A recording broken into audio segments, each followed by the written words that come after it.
Bonjour, contre Seigneur Jésus-Christ, vous bénisse en cette belle journée du 18 juin 2021, que comme de toutes ses grâces. Aujourd'hui, nous allons parler de l'humilité qui possède la gloire. Vous savez, l'humilité est une vertu et très peu de chrétiens veulent développer cela parce que nous avons été tous séduits par l'évangile de prospérité qui rend beaucoup de personnes très très orgueilleuses et nous empêche parfois de comprendre en fait que la voie du ciel, ça va de l'humilité. Notre Seigneur Jésus de Nazareth a été un homme très humble sur terre et il dit lui-même qu'il s'est dépouillé, il s'est humilié pour nous. Donc nous devons normalement marcher dans ses pas parce que moi, en Matthieu, je crois, 11, il a dit ceci, je suis doux et humble de cœur. Donc nous sommes tous appelés à être doux et humbles de cœur contre Seigneur de Nazareth et vraiment rechercher la paix en tout temps, éviter toutes les situations qui créent la tension, qui créent des problèmes ou bien qui créent un climat, je dirais, non favorable au Saint-Esprit. Donc nous devons tous travailler à cela avec une entière persévérance. Aujourd'hui, je vais parler, comme je dis, de l'humilité, de la gloire, parce que je me suis rendu compte qu'il y a parfois dans nos vies des situations qui arrivent et le Seigneur nous laisse, il les permet en fait, parce qu'il veut nous briser, parce qu'il veut que nous puissions nous humilier, bien qu'on ait raison. Et je sais que depuis que je me suis mariée, au début, mon mari, j'ai tout le temps dit, mais non, Seigneur, moi j'ai raison. Pourquoi est-ce que je vais donner pardon à mon mari? Moi j'ai raison. Pourquoi est-ce que je ferais le ferais pas vers lui s'il y avait, comment dirais-je, une dispute entre nous deux, une dispute entre nous deux. Mais avec le temps, je m'a dit, non, mon enfant, tu sais, le fait de t'humilier ne veut pas dire que tu es faible ou bien que tu n'as pas raison. Tu t'humilies parce que tu veux qu'un climat de paix revienne dans la maison. Tu veux laisser de côté les contrariétés, les disputes et vraiment juste maintenir la paix. Alors, c'est pour ça que tu le fais pour moi parce que le Saint-Esprit qui est en toi ne peut pas demeurer là où il n'y a pas la paix, où il n'y a pas l'unité. Donc, c'est important qu'en tant que femme mariée, que tu fasses de ton possible à chaque fois qu'il y ait une chicane entre ton mari et toi pour maintenir la paix à la maison. L'unité spirituelle, c'est très important.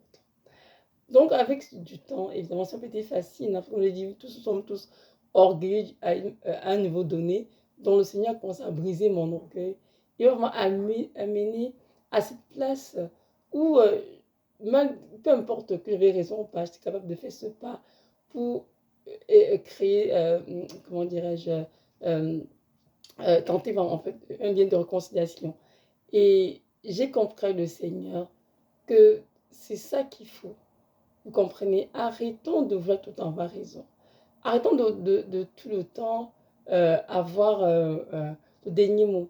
Parfois, laissons de côté euh, tous les préjugés, tous les pensées de faire, ou bien même des problèmes, tout ce qui nous met en opposition, et recherchons la paix, poursuivons la paix, et humilions-nous en fait, afin que le Seigneur Jésus-Christ agisse. Le Seigneur ne peut pas travailler là où il y a les disputes, les médisances, les calomnies, la colère et toutes sortes de choses semblables. Le Saint-Esprit est l'esprit de vérité. Il travaille là où il y a l'amour, là où il y a la paix, là où il y a l'unité. Et si nous nous dans nos vies, nous devons donc apprendre aussi à nous humilier afin de créer nous séparer pour que les choses que Dieu veut faire prennent pas dans nos vies. Si on ne verra rien dans le Seigneur. Sinon, tout le monde avons raison à chaque fois. On a raison pour ci, on a raison pour ça. On ne pourra jamais avancer le Seigneur. Le fait de s'humilier ne veut pas dire qu'on n'a pas raison. Le fait de s'humilier ne veut pas dire qu'on est faible, qu'on ne vaut rien aucunement. Au contraire, Dieu m'a enseigné que l'humilité est ma plus grande vertu devant Dieu, devant les hommes. Et moi, je crois, sincèrement. Parce qu'il y a plusieurs fois que je me suis humiliée dans des situations où j'avais mes raisons. Mais le Seigneur a travaillé vraiment miraculeusement. Et a fait au-delà de ce que je pense ou imaginer. Parce que je me suis humiliée. Donc mes frères, je vous encourage aujourd'hui vraiment à vous revêtir de l'humilité qui est devant le Seigneur une grande vertu devant les hommes. Et comprenez que c'est comme ce qu'il y a dans la parole. Hein. L'humilité précède la gloire et l'orgueil précède la chute. Tous les orgueilleux sont les imitateurs de Satan. Et malheureusement, s'ils ne se reportent pas, non seulement ils n'auront pas la face du Seigneur, en fait, ils n'auront même rien sur cette terre. Mais celui de s'humilier devant le Seigneur, il nous élèvera au temps convenable. L'humilité doit être revêtue tous les jours. Chaque fois quand je prie, Seigneur, revêt-moi de ton manteau d'humilité. Que je diminue afin que tu croisses, Seigneur. Que je m'efface afin que notre Fils en moi prenne toute la place. Il règne en moi. C'est important de le faire. Pourquoi? Parce que notre chair a juste tendance à vouloir prendre le dessus, à vouloir prouver quelque chose à ses semblables. Donc c'est important vraiment de tenir notre chair assujettie au Saint-Esprit et de dire non, moi je choisis son l'esprit et non son la chair. Moi je choisis d'accomplir les désirs de l'esprit et non ceux de la chair, car je sais que mon Dieu prend plaisir en moi. Amen. Ce n'est pas facile, je sais, mais notre Dieu est là et peut nous aider. Invoquons-le tandis qu'il est prêt. Demandons-lui la grâce vraiment d'être des femmes et des hommes humbles, des femmes et des hommes de paix, de tranquillité, qui recherchent la paix, qui la poursuivent, parce que notre Dieu est un Dieu de paix. Amen. Et évitons toutes les situations compromettantes, toutes les situations qui viennent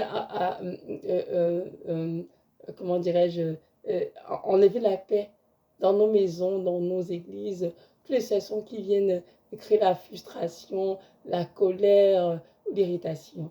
Et vraiment, ce sont des enfants humbles de cœur qui travaillent à maintenir la paix en s'humiliant.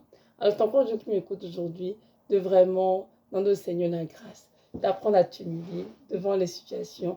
Même si tu as raison, humilie-toi et sache que juste le fait de t'humilier peut changer le cours d'une vie, peut changer une situation et Dieu peut accomplir de grands miracles. Donc voilà, soyez richement bénis et que notre Seigneur nous donne à tous vraiment cette grâce de toujours nous humilier, qui est la parole, que humilie-toi sous la puissante main du Seigneur et il t'élèvera au temps convenable. Alors que l'humilité soit un manteau que nous revêtions tous les jours pour la gloire de notre Dieu et pour notre propre bien. Shalom.